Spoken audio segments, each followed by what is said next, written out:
Saudara-saudari yang terkasih, sejak tahun 2020, Minggu Biasa ketiga ditetapkan sebagai Minggu Sabda Allah oleh Sri Paus Fransiskus pada 30 September 2019 dengan tujuan untuk mendorong umat Katolik akrab dan dekat dengan kitab suci dan menjadikannya pedoman dan kekuatan hidup dengan setia membacanya setiap hari. Kitab suci adalah sabda Allah yang ditulis di bawah ilham Roh Kudus dengan Allah sendiri kita yakini sebagai pengarang utama yang menggunakan manusia untuk menuliskan kata-katanya. Dalam 2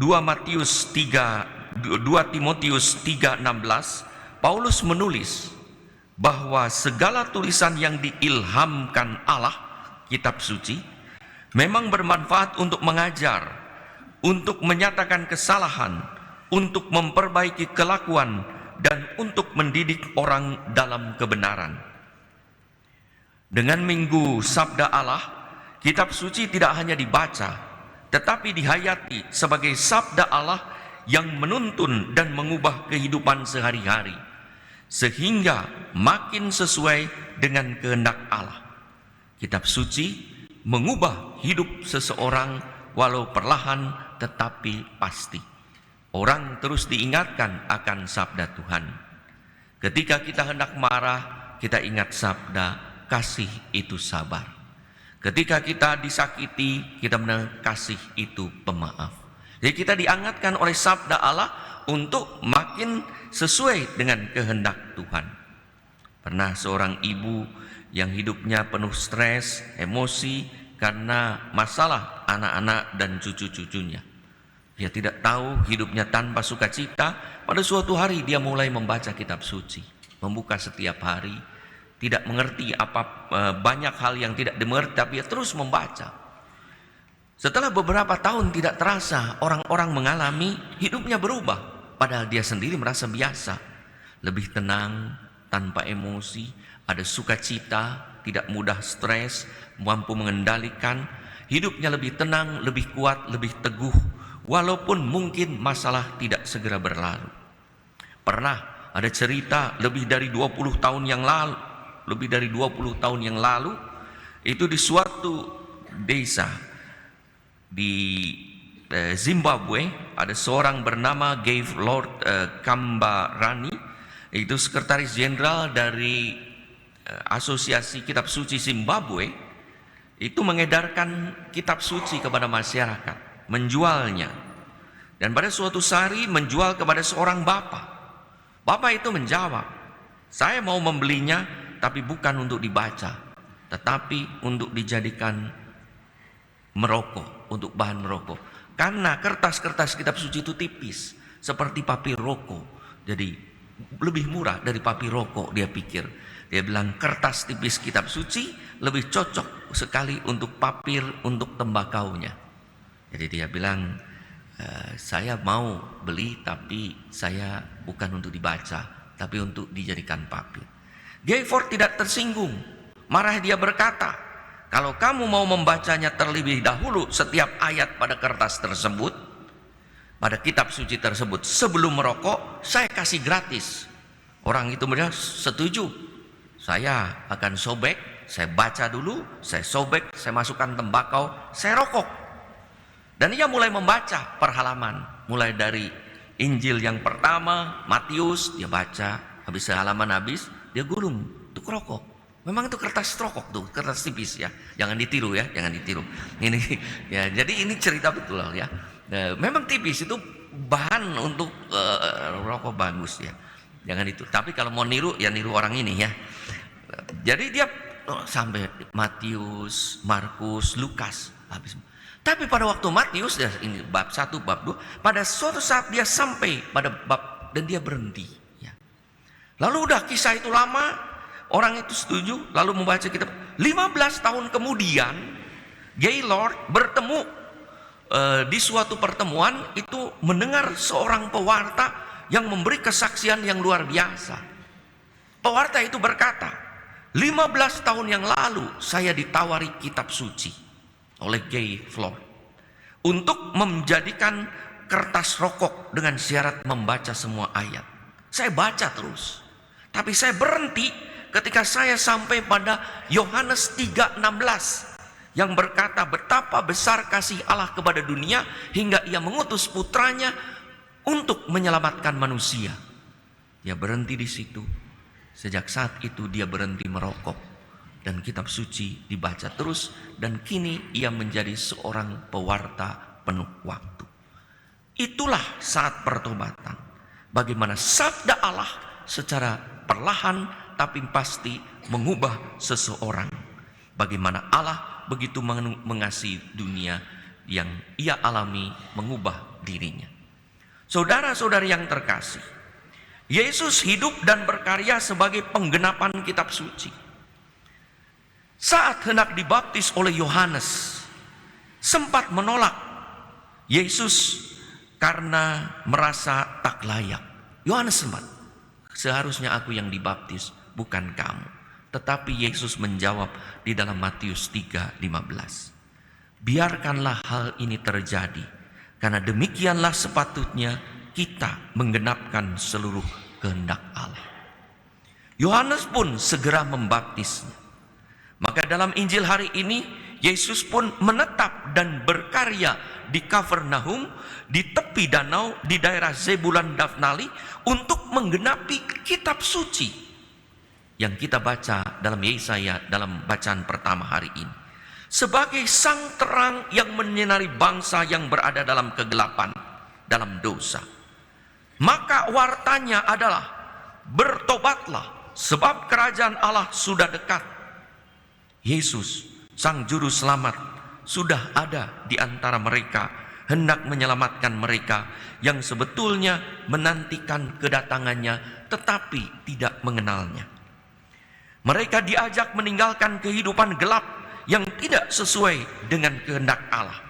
Mereka diajak untuk berputar, berbalik arah ke jalan yang diwartakan dan dicontohkan oleh Yesus sendiri. Untuk memperlancar pewartaan dan karya keselamatannya, Yesus memanggil beberapa orang untuk menjadi rasulnya yang akan meneruskan ajarannya, yang meneruskan sabda Allah. Pengajaran, pewartaan Injil Kerajaan Allah, dan penyembuhan segala penyakit dan kelemahan bangsa mereka adalah terang yang bersinar di bawah Yesus di tanah Zebulon dan Naftali.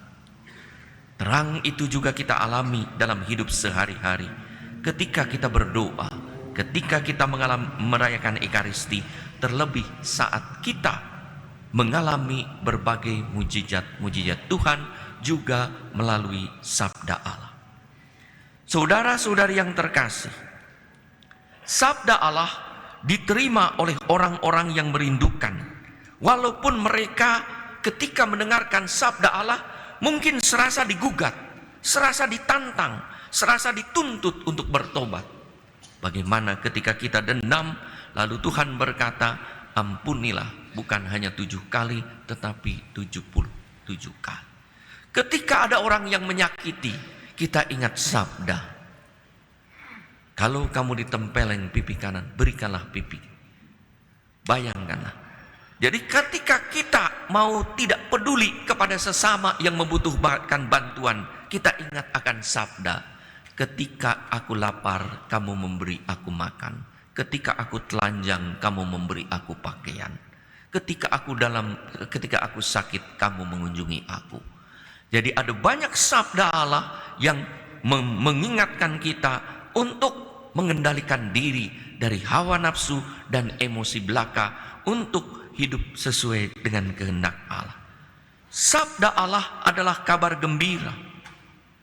Tak akan berefek apapun tanpa melalui pertobatan, yaitu perubahan cara berpikir dan cara beriman yang diikuti dengan kesediaan untuk menerima dan mendengarkan serta melakukannya, walaupun mungkin berat dan sulit.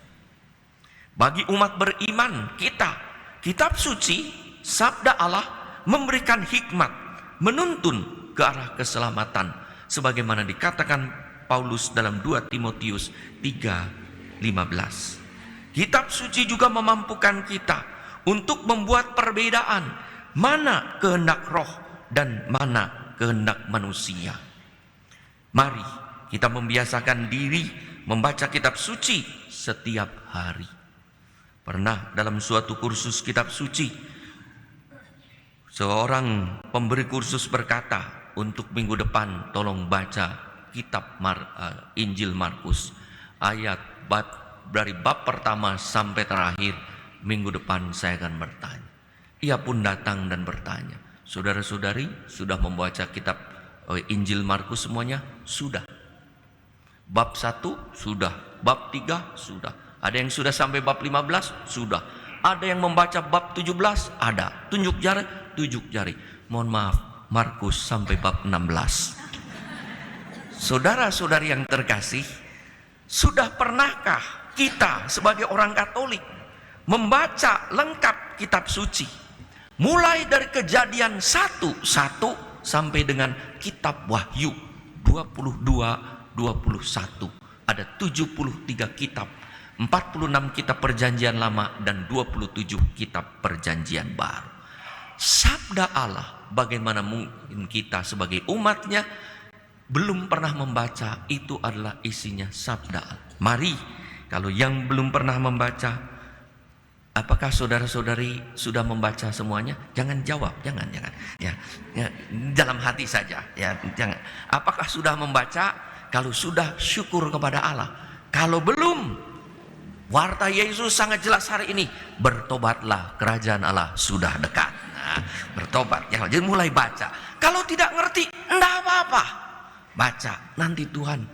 Ingat, waktu dalam perjalanan Emmaus, maka minggu kitab suci itu lambangnya juga adalah perjalanan Emmaus. Dua murid Emmaus dengan Yesus yang membuka pikiran mereka hingga mereka mengerti kitab suci. Mereka tidak mengerti kitab suci, tapi Yesus tanpa diminta datang mendampingi hingga mereka mengerti kitab suci. Pernah tahun 2020 saya kira atau 2021, setelah minggu kitab suci, ada orang yang berkata kepada saya, seorang ibu, Bapak Uskup, saya sudah membaca 2 kali penuh dan sekarang sedang membaca yang ketiga, mungkin sekarang yang keempat ya, karena udah 3 tahun ya. Nah, mudah-mudahan saudara-saudari kita juga mampu mulai membaca kitab suci.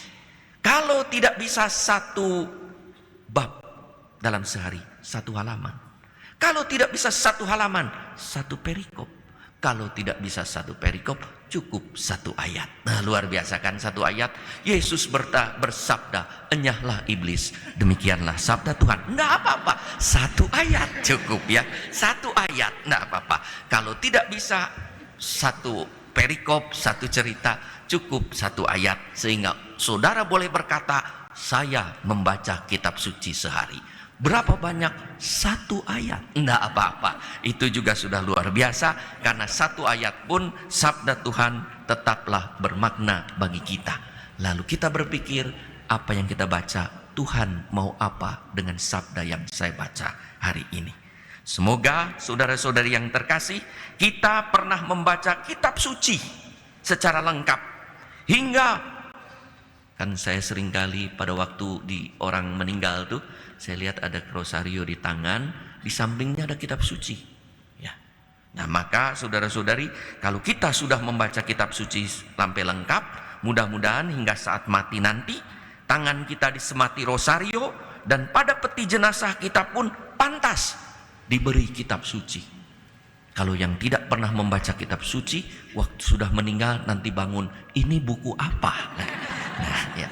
Makanya kalau ada kitab suci, siapa tahu juga nanti bangun dia berkata, kurang, mana kitab sucinya? Saya mau bawa kitab suci. Saudara-saudari, hari ini adalah sabda Allah untuk mengingatkan kita semua supaya kita akrab dan dekat dengan kitab suci.